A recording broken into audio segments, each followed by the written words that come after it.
Hey Joe. Ouais, tu vois. Mais voilà, je crois que la musique est sacrée en tout cas. Le pardon, la première personne qui en bénéficie, c'est celui qui le donne. Et je pensais même pas, quand j'ai ouvert la boutique, qu'elle serait devenue légendaire ou mythique.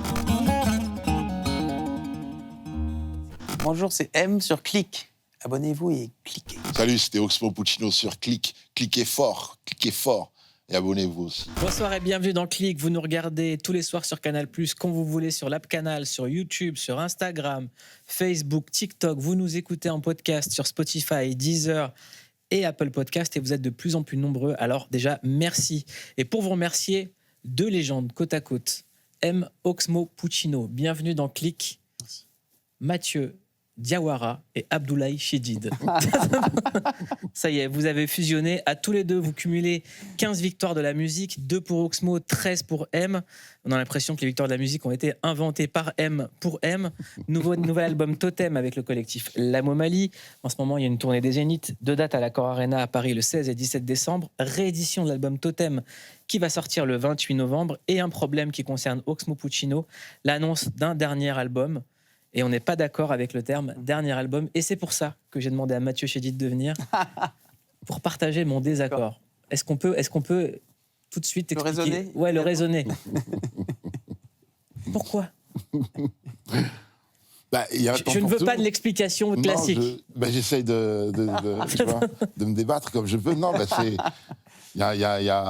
Tu sais, j'ai ce truc qui me fait dire qu'à partir d'un certain âge, à une étape dans la vie d'un artiste, on est plus sur ce qu'il a fait avant que la suite. Mais c'est pas vrai, M continue encore. Tous les grands artistes que j'ai écoutés, c'était souvent comme ça. Hein. Les derniers albums, bon, ok, d'accord, oui, mais le premier, tu vois. Donc là, il parle de la malédiction d'Opéra de Puccino, qui a été un cadeau. Mais souvent, on le ramène beaucoup à Opéra Puccino, alors qu'en réalité, quand on entend cet album, La hauteur de la lune, ça donne envie d'écouter la suite, en fait. On se dit qu'il y a un artiste c'est un autre Oxmo. C'est quelqu'un qui a cumulé toutes les années, tous les albums. Il y a des morceaux qui répondent à tous les albums d'avant. Ce qui est fou, c'est chaque morceau quasiment répond à un album différent. C'est comme une espèce de bilan, on va dire. Mais c'est dans l'espoir d'évoluer dans d'autres domaines qui ne sont pas éloignés de la musique. Et puis de toute façon, c'est pas un arrêt de la musique, c'est ces derniers albums. Mais je continuerai à faire des chansons, à collaborer avec des potes.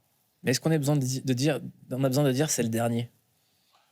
Ça lui donne une certaine importance, surtout quand c'est vrai. Et oui, parce que tu vois, j'ai pas envie qu'un jour on se dise en fait c'était le dernier. Voilà. J'ai envie qu'on l'écoute à sa juste avec l'attention que j'ai mise dessus pour la dernière fois. Est-ce qu'il y a un rapport au jeunisme aussi qui touche le rap ? Moi, j'ai un gros problème avec la définition qu'on se fait du rap aujourd'hui. L'autre jour, j'étais sur scène et j'improvise de temps en temps sur je pars sur des monologues. Et je me disais que quand tu es sur un combat de boxe, si tu utilises tu mets un coup de pied, c'est plus de la boxe. Et donc, ça m'a fait penser au rap. Parce que je connais le rap traditionnel, dans lequel il fallait surtout pas chanter. C'était pas que tu pouvais, il fallait surtout pas chanter. Et le fait qu'aujourd'hui, on se retrouvera à l'opposé de ce qui constitue le rap aujourd'hui, mais qu'on l'appelle de la même manière, me trouble. Me trouble. Donc, rien qu'à partir de là, la définition approximative de quelque chose que j'ai pratiqué à la source me dérange, tu vois. Et puis, il y a tout ce qui tourne autour du rap, entre guillemets. Il y a beaucoup de connotations qui ne sont pas toujours positives, malgré l'écoute de cette musique. Et je trouve ça vraiment dommage parce que ça l'empêche de mûrir quelque part. Quelle connotation ? Tout ce qui a pendant longtemps été accolé au rap. Rien que le fait qu'on l'appelle encore musique urbaine aujourd'hui. Tu vois, c'est de la chanson, c'est de la musique. Pourquoi on l'appelait comme ça ? Et puis, je trouve un gros malentendu que tu as réglé sur cet album, c'est que souvent on dit Oxmo Puccino est un poète. Sous-entendu, lui, il n'est pas comme les autres. Ouais. Tu vois. Alors qu'il dit, vous me traitez de bobo, mais vous savez pas ce que ça fait d'envoyer un mandat ou d'aller à l'enterrement d'un poteau. Qui n'est pas mort de vieillesse. Voilà. Et c'est ce que je trouve dommage, parce que d'un côté, on l'a gardé dans un carcan, cette musique, et de l'autre côté, on est dans le déni du succès qu'elle rencontre malgré tout. Et c'est un peu fatigant de se retrouver autour de tous ces débats alors qu'on est juste là pour faire de la musique. Et c'est vraiment ce que j'ai l'impression de pratiquer. Vous avez collaboré très tôt, tous les deux ensemble. Ouais. Mais de musicien à musicien, il n'y a pas eu la rencontre de la pop et du rap. Il n'y a pas eu ça. Moi, c'est un peu... Mathieu fait partie des musiciens qui m'ont donné une certaine légitimité à aller explorer d'autres courants, d'autres genres musicaux, sans aucun complexe, parce que il trouvait ce que je faisais intéressant, et le fait qu'on collabore ensemble sans se poser de questions, pour moi, était comme une autoroute à emprunter. Comment c'est né, Mathieu? Écoute, comment on s'est rencontrés, tu crois? Moi, j'étais souvent dans le coin parce que j'étais avec Nicole. C'est ça, c'est par Nicole, évidemment. Et ensuite, à force de venir devant en concert, un jour, c'était dans un festival, dans le 77. Ouais. Et vous m'aviez demandé de monter. Il y avait Magic Malik ce jour-là. Oui. Il y avait Vincent Segal, Cyril Atef, toi. Et puis, tu m'as demandé de monter sur scène. Et moi, je n'étais jamais monté sur scène avec des musiciens. Et donc, j'ai sauté à l'eau. Et la vitesse, la confusion, l'émotion, le plaisir d'être là ont fait que j'ai un peu foiré. Et à partir de ce jour-là, je me suis donné comme objectif d'être à l'aise avec des musiciens sur scène. Incroyable. Et ça a tout changé. Comment est-ce que tu as découvert, toi, Oxmo? Oui, je pense qu'effectivement, déjà, on a ce lien de Nicole, qui était ma manageuse et avec qui j'ai vécu des grandes années de ma vie, qui manage évidemment Oxmo depuis je ne sais pas combien d'années, enfin bref. Et donc, et voilà, et puis, tu sais, moi, je suis sensible aux artistes, aux talents, aux univers. Donc, peu importe que ce soit... je suis très au-delà du style musical ou de quoi que ce soit, tu vois, c'est la vibration, et puis les âmes, quoi. Donc, quand je vois Oxmo, je suis inspiré immédiatement. Effectivement, en plus, il y a l'amour des mots, mais il y a aussi l'amour du rythme, la culture musicale. Enfin, voilà, tu vois, donc ça fait partie des grandes rencontres de ma vie artistique et humaine. Et c'est le lien au Mali aussi, parce que j'ai été évidemment par Amadou et Mariam pour la première fois au Mali en 2006, je crois. Et c'était ensemble qu'on a fait ce voyage aussi. On a vécu pas mal de grands moments ensemble. Et on a partagé de la musique. Mais tu sais, tout ça, c'est vrai que c'est vrai quand on parle du rap, du rock, je sais pas quoi, en fait, c'est des étiquettes, tout ça, assez obsolètes en général, je trouve, parce que avec le temps, ce qui reste, c'est la musique, c'est les vibrations. Tu vois, moi, je suis quand même plus sensible aux vibrations qu'aux étiquettes. Il y a quelque chose dans la musicalité qui vous lie, c'est que Oxmo arrive avec le collectif, je pense, le plus important de l'histoire du rap, c'est Time Bomb, qui a fait sonner le français comme on l'avait jamais entendu sonner, quoi.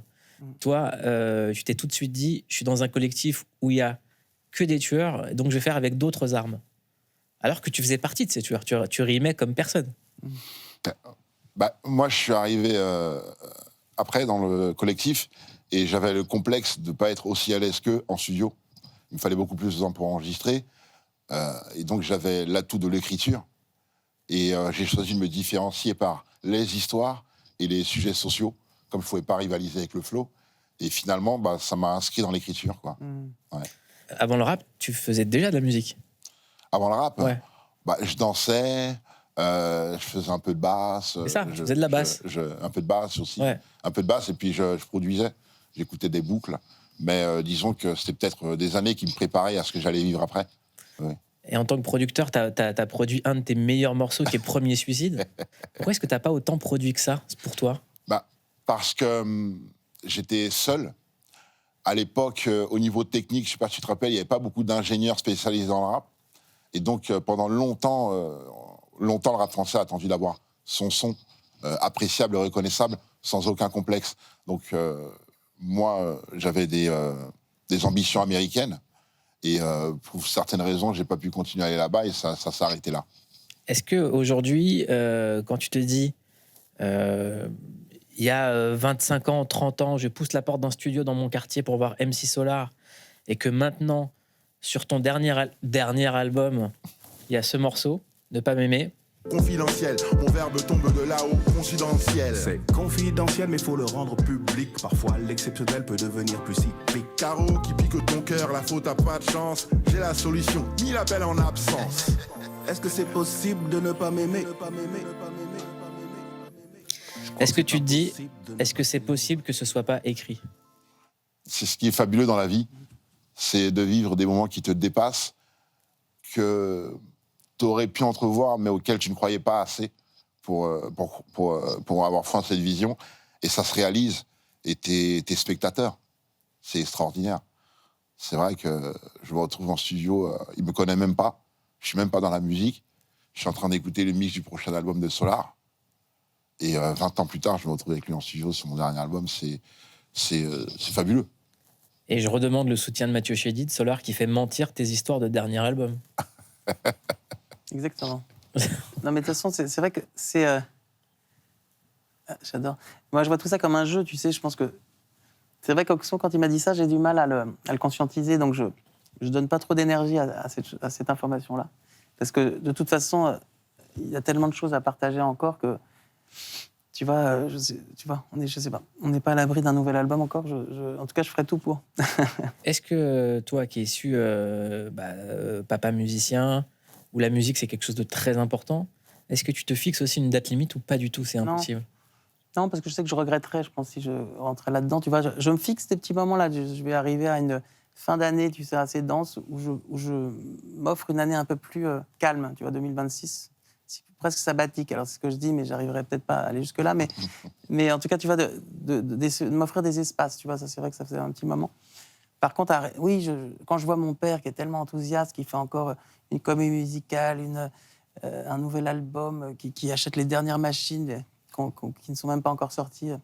Enfin, je vois bien l'enthousiasme dans lequel il est, et je pense que je suis fait du même bois, quoi. Tu vois, donc je me sens pas du tout rassasié ou grisé, blasé par tout ça. À propos de bois, là, il y a une guitare, et je t'ai jamais vu sans un instrument loin. Ouais. Je me suis toujours posé cette question de c'était quoi ton rapport à l'instrument? Est-ce que c'est comme un doudou, quelque chose qui te protège des gens? Oui, une sorte d'arme poétique, tu vois. C'était une espèce ou un bouclier aussi, ça me protège, ça me rassure. C'est vrai, c'est un doudou, c'est aussi une muse.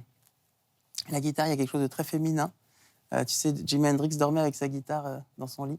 C'est quelque chose de rassurant qui fait qu'on est dans une solitude relative, quoi. On n'est jamais tout seul. J'aimerais qu'on clique ensemble sur un film qui parle du pouvoir de la musique. C'est un film fantastique, un film brillantissime qui s'appelle Sinners. Je ne sais pas si vous l'avez vu. Toi, tu l'as vu? Oui, je l'ai vu. Comment est-ce que tu peux le raconter vite fait à M avant qu'on... Ben, ça tourne autour du blues, Ouais. l'histoire des vampires, avec ce mythe de vente d'âme au diable, avec la musique sacrée. J'en parle bien, Mouloud. Très très bien. On regarde un extrait. Les légendes racontent que certains ont le don de jouer une musique qui leur vient des tripes. Ce talent peut déchirer le voile qui sépare la vie de la mort. Leur musique convoque les esprits du passé et ceux du futur. Somebody take me in your arms tonight. Somebody take me.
plan séquence fou. Histoire de la musique noire en un plan séquence. C'est exactement ça. Dingue. Écoute, c'est génial, merci. Je vais regarder ça. Comment vous le placez chez vous, le pouvoir de la musique? Qu'est-ce que ça a eu comme pouvoir sur vous et quel pouvoir vous pensez avoir sur les autres en faisant de la musique? En tout cas, je crois beaucoup au sacré dans la musique. Et là, en l'occurrence, ce qu'on fait avec la Momali, c'est vraiment une musique qui vient de la kora, un instrument ancestral qui date du XIIIe siècle, tu vois, de l'Empire mandingue, qui est transmis par les Diabatés, en l'occurrence, depuis 71 générations. Quoi. C'est impressionnant. Donc les mélodies qu'on peut entendre traversent le temps. Et c'est d'ailleurs pour ça que j'aurais jamais osé toucher à cette musique sans la bénédiction de Toumani Diabaté. Mais moi, je crois que la musique est sacrée aussi. Je crois beaucoup à ça. Ça ressemble à quoi une bénédiction en musique? C'est en fait l'aval d'un musicien qui va te dire s'il te plaît, joue sur ma musique, je te l'autorise, quoi. Et vraiment, fais ce que tu veux avec. Tu es libre de toute création. C'était important de l'avoir? Ah non, sinon, j'aurais jamais osé toucher à ça. C'est là que se passe la transmission pour moi. C'est ça. Ah oui, parce que c'est-à-dire que c'est vraiment une musique quand même ancestrale qui raconte beaucoup de choses, tu vois. Et moi, j'ai évidemment pas mal d'ignorance autour de tout ça. Je pense que Hawks a plus déjà de codes. Et ce qui fait que moi, quand j'ai mis de façon très naïve, tu vois, mes mains là-dedans pour en faire un son un peu autre, tu vois. Mais encore une fois, c'est Toumani qui a même insisté pour qu'on fasse ça ensemble. Sinon, j'aurais jamais osé. Mais voilà, je crois que la musique est sacrée, en tout cas. Et quand je vois ce film extraordinaire qui me donne très envie, ça résume tout ce que j'aime, c'est-à-dire la transmission, la transcendance, tu vois, entre tous les styles, de voir que tout peut fusionner, parce que quelque part, ça vient de la même vibration. Moi, je ne crois pas beaucoup aux différences, je ne donne pas beaucoup d'énergie à ce qui nous sépare, quoi. Je suis plus sensible à ce qui nous unit. Sur les émotions, il y a quelque chose que j'ai toujours voulu demander à Mathieu Chédid. C'est, tu sais, souvent, il y a des acteurs à qui on peut leur dire fais-moi telle émotion. La tristesse, la joie. Là, il y a une guitare. Est-ce qu'avec quelques accords, comme on peut le voir dans le film, tu peux nous montrer quelques émotions? Si je te demande, par exemple, un accord joyeux. Écoute, on dit souvent que l'accord majeur est joyeux. Parce qu'il y a la tierce mineure est majeure, tu vois. Donc, basiquement, ça, il y a quelque chose de plus solaire dans l'accord majeur, tu vois. Là où l'accord mineur, tu vois, il y a quelque chose de plus diminué, plus romantique.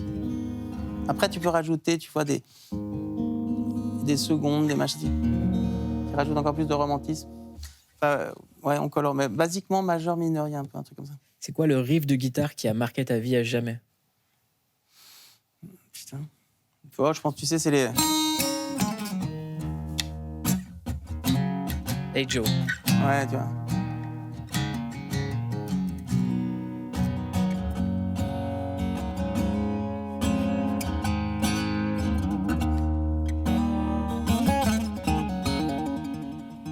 C'est quoi le riff de guitare qui te fait danser tout de suite?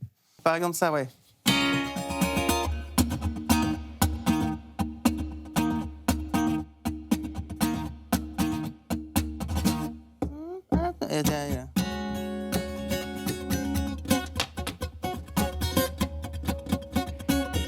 Bon, c'est très électrique comme morceau, mais ça, c'est quand même ce riff-là, rien que ça, t'imagines? C'est quand même génial. Avec quelle note de guitare tu as le plus pécho? Écoute, je fais pas partie de ces gens-là qui ont trop... tu sais, ou malgré moi, tu vois, mais c'est pas trop le... Bah ouais, c'est bien d'avoir dit malgré moi. ça agace. Mais écoute, c'est une bonne question. Là, tout à l'heure, je jouais ça, tu sais, les...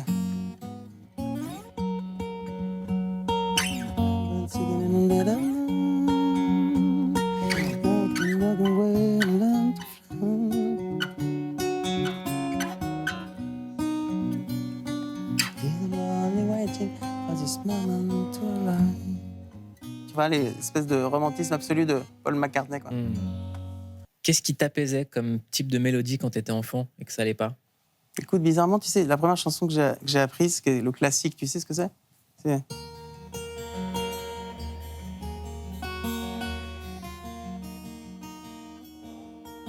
Jeux interdits. Ouais. Alors, c'est vrai que ça rend plutôt triste qu'autre chose. Mais ça apaise à la fois, c'est tellement beau. On va rester dans l'enfance et je vais te faire un kiff, Mathieu. On va se regarder un classique, un des films de ton enfance qui t'a marqué, et c'est Superman, premier du nom. Alors, vérifiez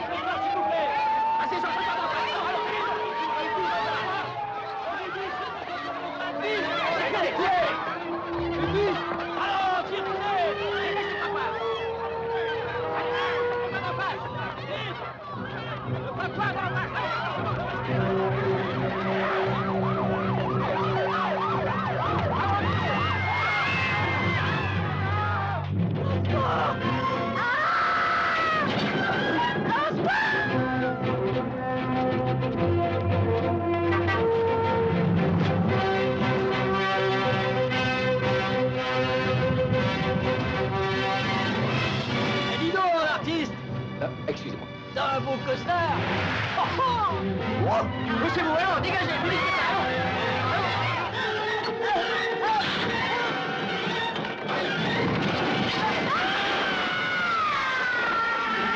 Non, regardez tomber. Qu'est-ce que c'est que ce truc-là? Il n'y a rien, mademoiselle. Je vous tiens.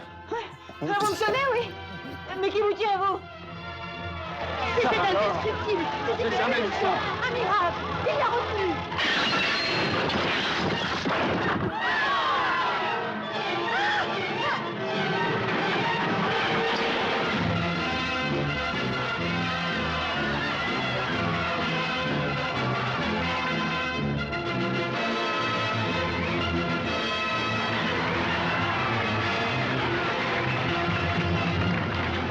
Ça marche encore sur vous des années après?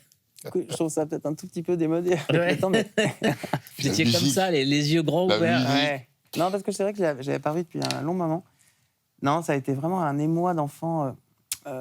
Ça a été un choc dans ma vie, quoi. Je pourrais pas t'expliquer plus que ça, mais ce gars un peu gauche dans la vie qui se transforme, tu vois, et je sais pas, c'est ce concept du super-héros, je crois, tout simplement.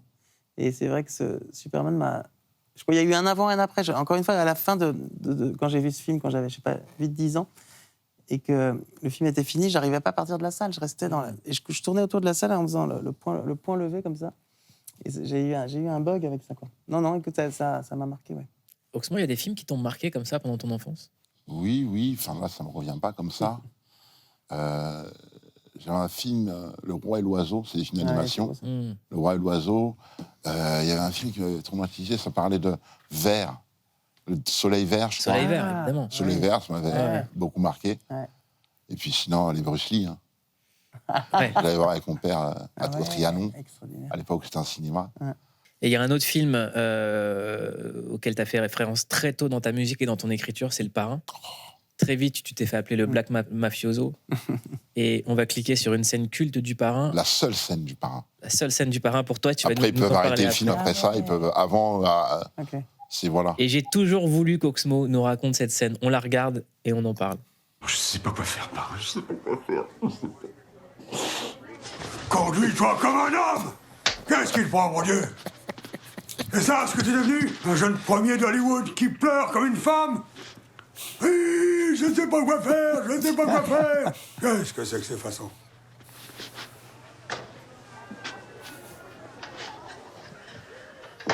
Tu passes du temps avec ta famille? Bien sûr, Parrain. C'est bien. Parce qu'un homme qui ne se consacre pas à sa famille ne sera jamais un homme. Viens ici.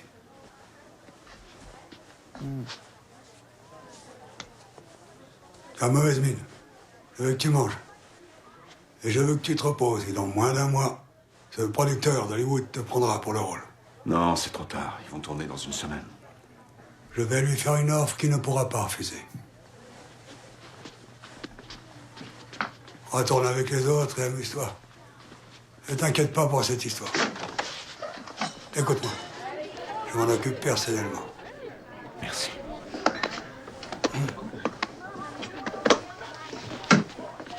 Un homme qui se consacre pas à sa famille ne sera jamais un homme. Ouais, je crois que tout est dit sur. Tout est dit. Enfin, moi, c'est la vision de l'homme avec laquelle j'ai grandi. Hmm. Voilà. Le premier job, c'est que la famille aille bien. Et j'ai beaucoup aimé parce que il engueule Frank Sinatra de pas être à la hauteur de son ambition. Mm. Et juste après, il donne la leçon la plus importante à son fils, le plus turbulent, on va dire. Et il faut se rendre compte de la stature et de l'histoire de l'homme pour arriver à dire cette phrase-là avec tout son sens, sans un mot de plus, sans un mot qui dépasse. Et c'est vrai que la famille, c'est important. Mathieu? Oui, ça c'est clair, écoute. C'est pas moi qui vais dire le contraire, non, c'est vrai que je suis... Mais en plus, on a des métiers quand même qui sont pas forcément adaptés à ça, tu sais, on n'est pas des pères de famille classiques. Mais à la fois, on met ça au centre, quoi. C'est-à-dire que c'est notre inspiration, notre pilier, notre...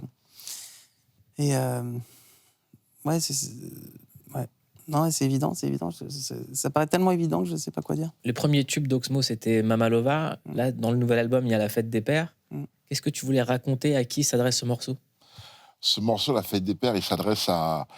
Nous sommes dans une période sociale avec beaucoup de mouvements, de changement de poids de valeur, la position de l'homme, la position de la femme, la position des enfants. Et donc, La Fête des Pères, pour moi, c'était ma proposition de la vision qu'on pourrait avoir d'un homme et quelque chose qu'on pourrait quelquefois oublier au regard de l'histoire depuis le début de l'humanité. Et je voulais rappeler qu'aujourd'hui, il y a des hommes qui sont concernés, il y a des hommes qui sont touchés, et que surtout, c'est un morceau qui appelle au pardon. Voilà. Parce que le pardon, la première personne qui en bénéficie, c'est celui qui le donne. Il dit un truc intéressant, tu écris « Je prie pour que ma fille ne connaisse pas le daddy issue ». Oui. C'est quoi?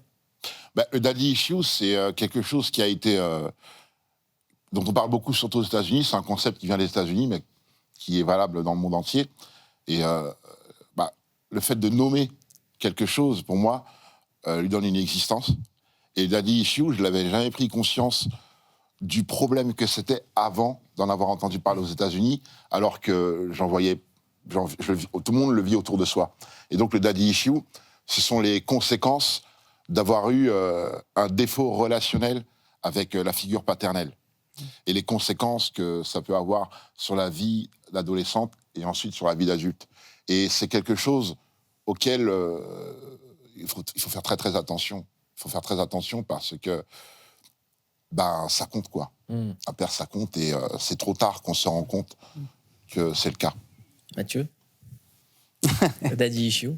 Ouais, écoute, c'est vrai. Non, mais j'ai cette chance inouïe, tu vois, d'avoir été quand même extrêmement aimé par mes parents, et notamment mon père, qui avait ce métier d'artiste aussi, mais qui a toujours été là de la bonne manière, quoi qu'il arrive. Donc c'est ce que je lègue aussi à mes enfants, tu vois. Mais je trouve ça... Oui, je pense que d'être père, moi, ça touche l'émotionnel chez moi, tu vois. C'est-à-dire que je ne crois pas avoir un grand sens de l'autorité, forcément, mais par contre, mais de la valeur, tu vois. Je crois que c'est ce que je mets au-dessus de tout, quoi, les enfants et la transmission, tu vois. C'est quelque chose. Je ne vis que pour ça, d'une certaine manière. Donc, et est-ce que papa d'une fille dans le monde actuel, comme le dit Oxmo, c'est une responsabilité en plus qu'on doit endosser? C'est certain que c'est la responsabilité ultime, je dirais, ouais. Mais je pense que ce qui marche aussi, c'est effectivement de lâcher prise aussi. Tu vois, je le vois avec ma fille de 23 ans, Billy, qui vole de ses propres ailes d'une certaine manière. Alors évidemment, on n'est là pas loin, mais je crois beaucoup au fait que, à la confiance qu'on laisse à ses enfants. Je crois que c'est le plus grand signe d'amour, quoi. Tu vois, c'est de les laisser vraiment de leur faire confiance, quoi.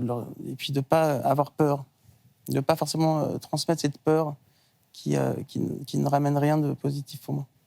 Il y a énormément de thèmes et de choses que vous avez en commun tous les deux, même dans la façon dont vous avez grandi, même si vous avez grandi dans des endroits, des milieux différents. Rapport très compliqué avec les autres au collège, notamment sur des histoires de harcèlement par rapport à vos physiques qui étaient différents. Comment ça se manifestait chez vous? Est-ce que vous en étiez déjà parlé même? Non, Non, jamais. Non, c'est vrai qu'on m'appelait gras double à l'école, des choses comme ça, tu vois, mais à la fois, on avait... Je sais pas comment tu as vécu ça, toi, mais c'est vrai que c'était... c'est très... Il y a une cruauté évidente, quoi. Comme les enfants peuvent l'être. Ouais. Moi, j'ai essayé d'éluder ça par ce qui a justifié tout mon cheminement vers l'amour après. Parce que, face à ça, moi, je suis parti dans la violence à l'opposé pour me défendre. Et du coup, je suis tombé dans le rapport inverse, quoi, de ce que je me souviens. Ouais. Il y a eu un autre Oxmo dont tu as très peu parlé. Tu en as parlé dans une rime comme ça. Tu disais la rumeur court que j'étais cool parce qu'on m'aurait vu sourire. Ouais.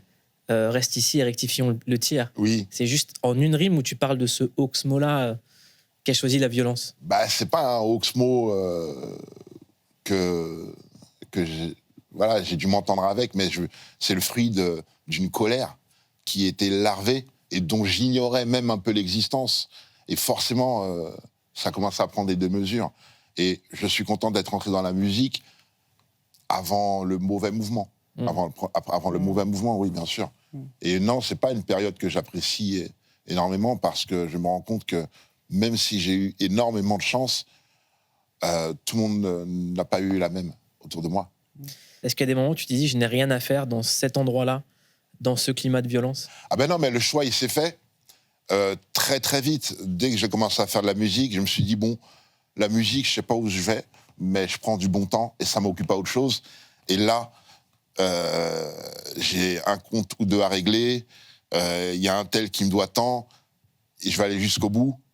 Donc je peux pas faire les deux en même temps. Donc c'est soit la musique, soit on va régler les problèmes. Et je me suis dit, je préférais quelque chose qui soit incertain, mais sur lequel je vois pas le mur. C'est quoi l'anecdote qui t'a fait changer d'avis ou de voix? En fait, il y a eu 2 événements, je crois. C'est lié à la même personne en plus. J'étais parti à un concert à XXL à Bobigny-Stade, XXL Performance, et je monte sur scène et tout. Et puis, il y a un gars qui commence à crier. Et il commence à casser le concert à mon passage. Et moi, je lui dis, écoute, gars, laisse-moi travailler là, si tu veux, on va régler ça après. Tu vois? Et donc, je continue à faire mon concert bien énervé et tout. Et puis, je redescends. Et puis, je vois le gars qui est là, avec son équipe. Et il sort un truc. Et il commence à me braquer devant tout le monde. Et là, je me rappelle, j'étais avec Dawala à l'époque. Dawala et un autre poteau. Et il dit, ça sent pas bon et tout. Et il m'extrait, et puis on retourne au quartier. Et le lendemain, je suis revenu avec un sac de voyage plein, avec des gants. Et je me suis dit que si jamais ça devait repartir, là, ça partirait en feu d'artifice. Et heureusement, c'est pas parti en feu d'artifice.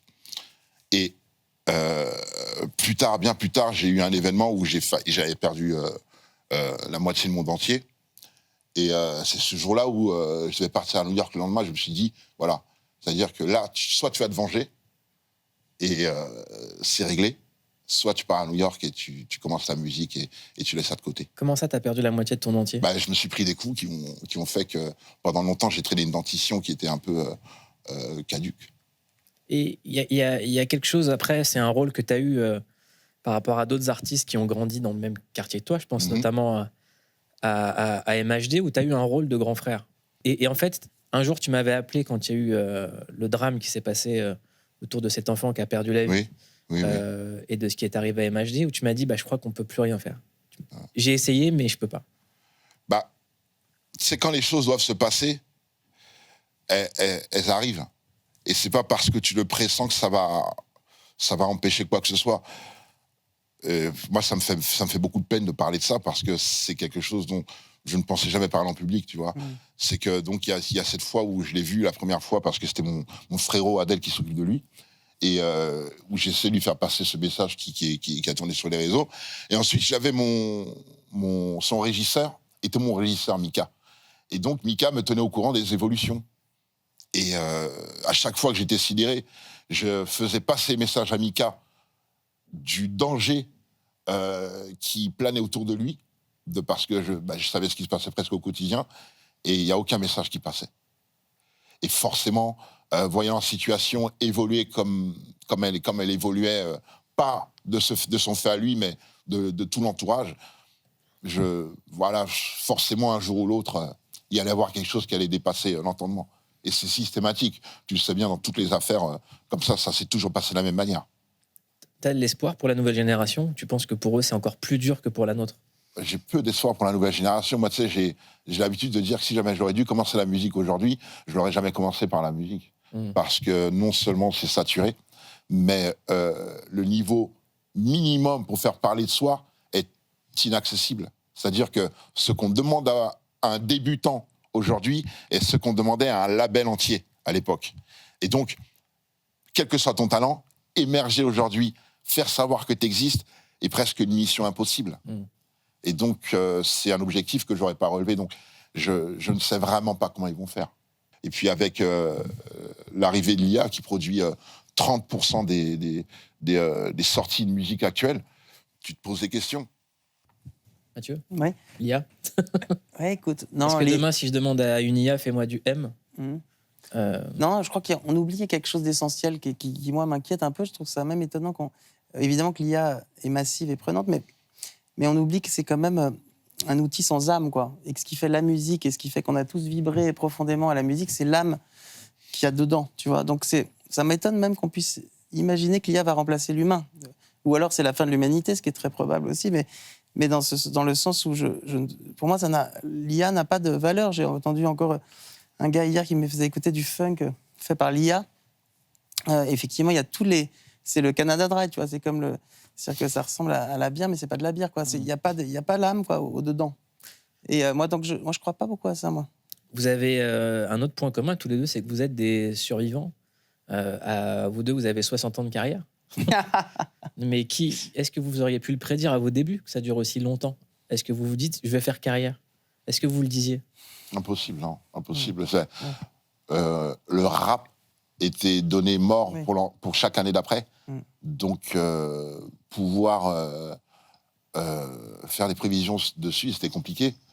Donc, voir au-delà de 2 albums, c'était impensable. Donc, forcément, chaque année gagnée après ça, c'était du bonus. C'est vrai.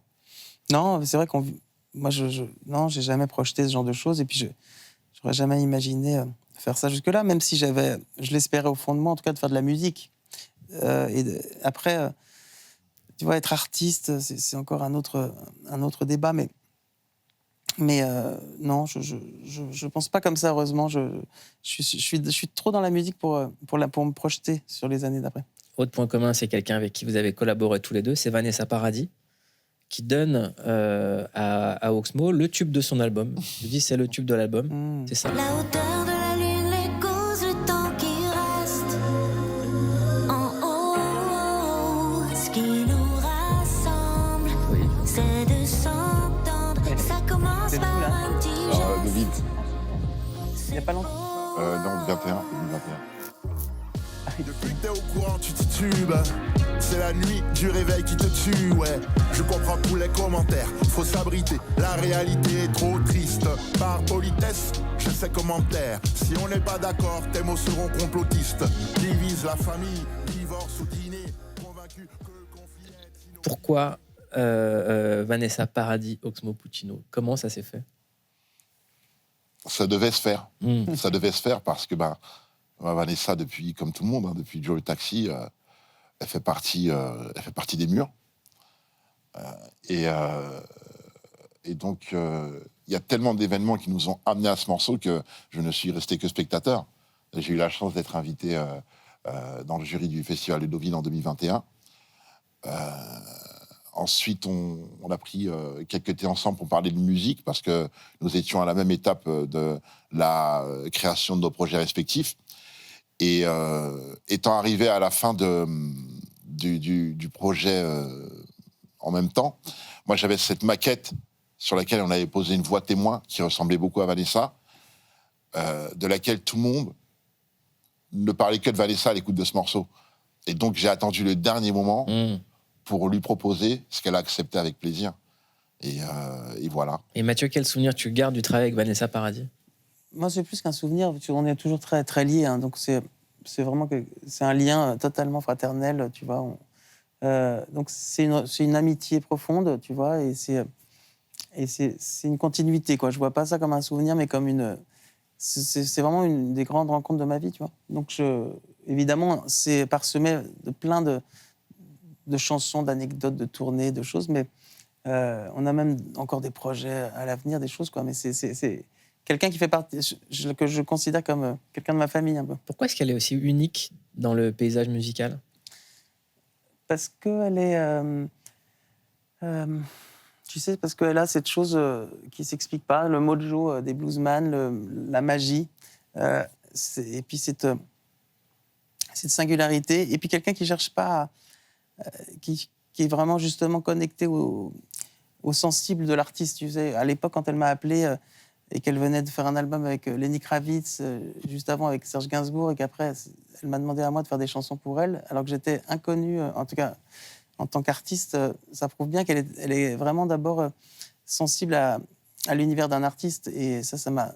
J'oublierai jamais quand même une artiste aussi immense, et qu'elle m'ait tendu la main, qu'elle m'ait laissé un message sur mon répondeur à l'époque, tu vois, pour qu'on fasse des chansons ensemble alors que j'avais fait une petite chanson. Ça montre quand même la grandeur de cette femme. J'aimerais qu'on clique sur un documentaire consacré à quelqu'un qui a été un héros et qui est un survivant. C'est Eddie Murphy. Documentaire magnifique sur lui. J'aimerais juste vous montrer la première minute.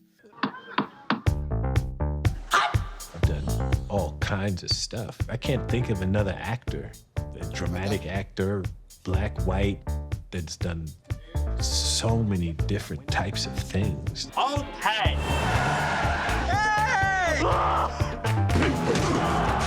From just me on the stage with a microphone I have some ice cream. to where I'm everybody in the scene. This is so fabulous. Ain't nothing like getting together with family and having a good meal. And everything in between. Oh, motherfucker, you can't have my cornbread. That's for damn sure. I'm the cops, I've been the professor, I've been the doctor, bad guy, I've been an old Jewish guy. He beat Joe Lewis's ass. I've been an old lady. Ooh, might make your head blow off. I danced in the clouds with Michael Jackson. I've been a donkey. I'm a donkey on the edge. I was even a rocket ship.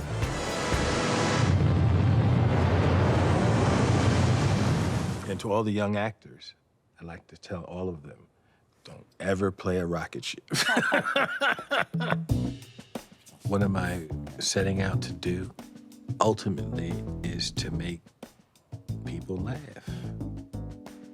I remember once on one of those talk shows, they had the Klan on the show. And the Klan was like, I can't stand niggers. Oh. And he said, so you tell me that you don't like any black people at all? And the Klansman was like, I tell you, I like that Eddie Murphy. He's funny. I was like, what the fuck? So you hate all black people? Yeah, everybody except that one nigger, Eddie Murphy. Boy, he tickles me.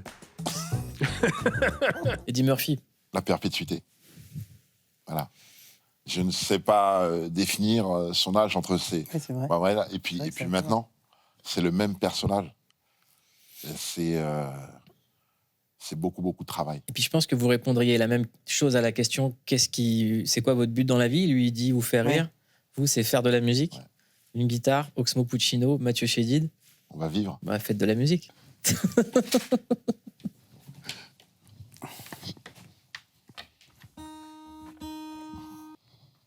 Comme un vertige dans la ville, moi, l'homme hibou blanc, imbécile, dans un boubou pas très agile, plutôt fragile.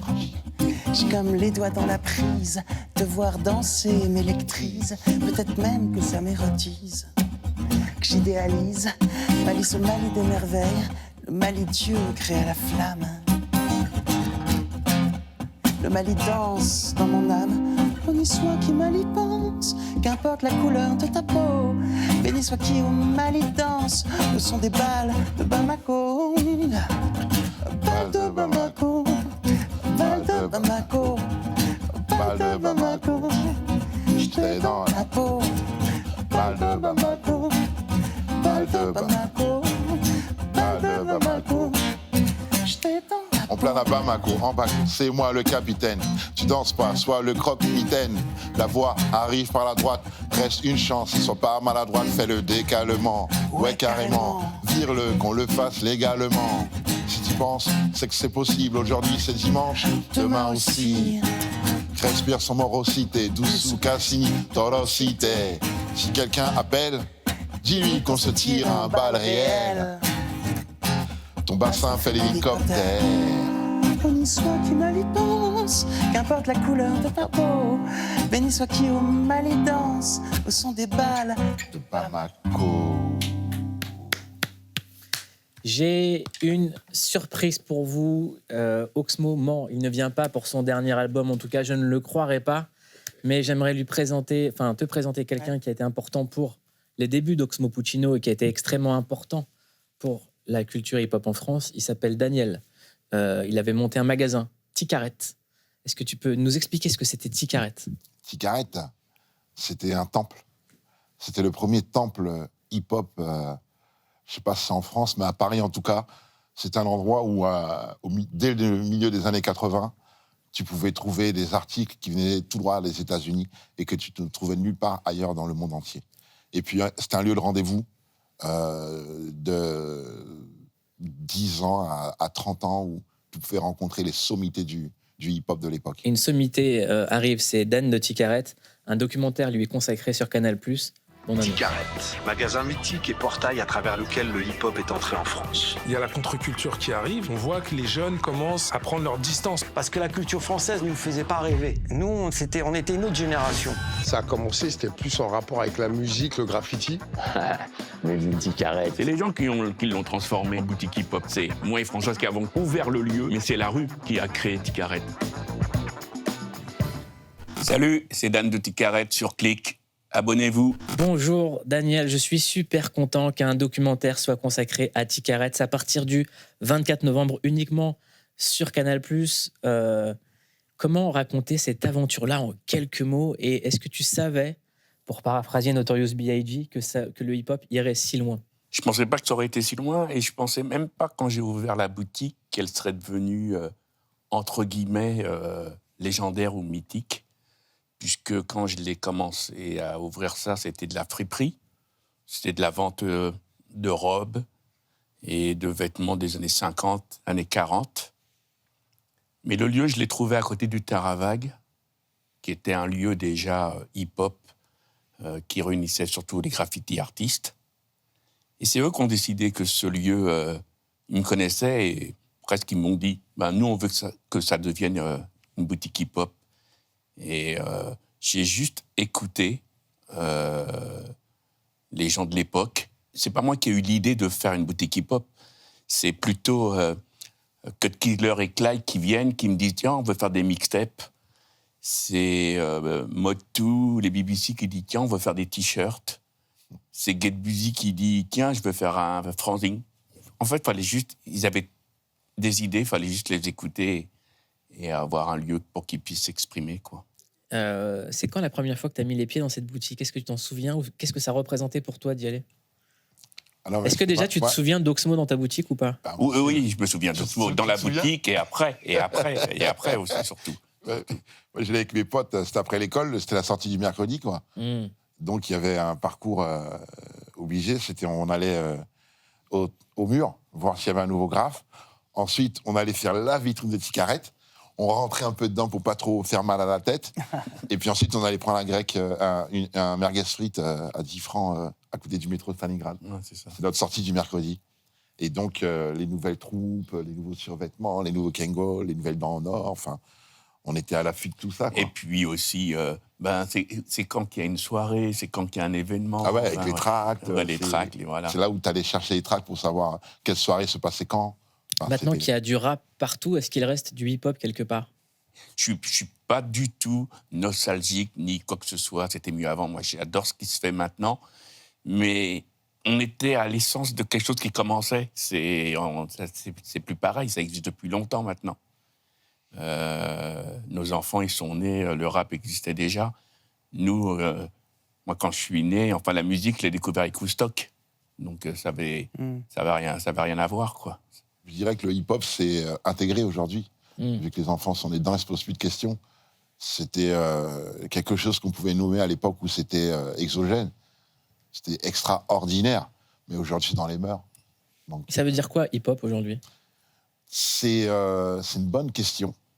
Hip-hop, je dirais que c'est une espèce de liberté qu'on s'octroie, souvent à contre-courant, et qui vient du ventre. Voilà. C'est ce que je dis, c'est que à partir du moment où tu as l'état d'esprit, tu es hip-hop, si tu as décidé que mettre des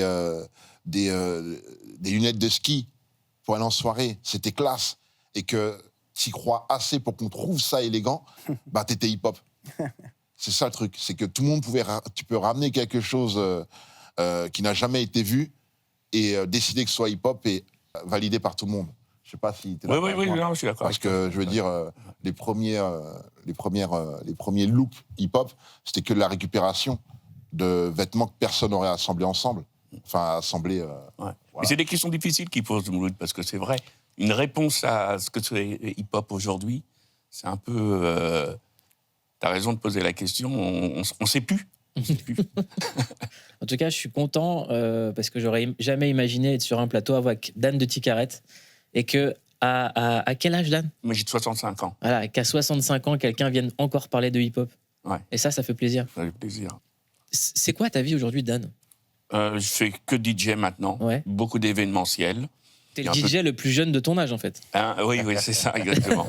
Et maintenant, voilà, c'est ce que je fais. J'ai essayé de faire un peu de musique, mais bon, quand ça prend ou ça prend pas, moi, dans mon cas, ça a pris qu'un tout petit peu.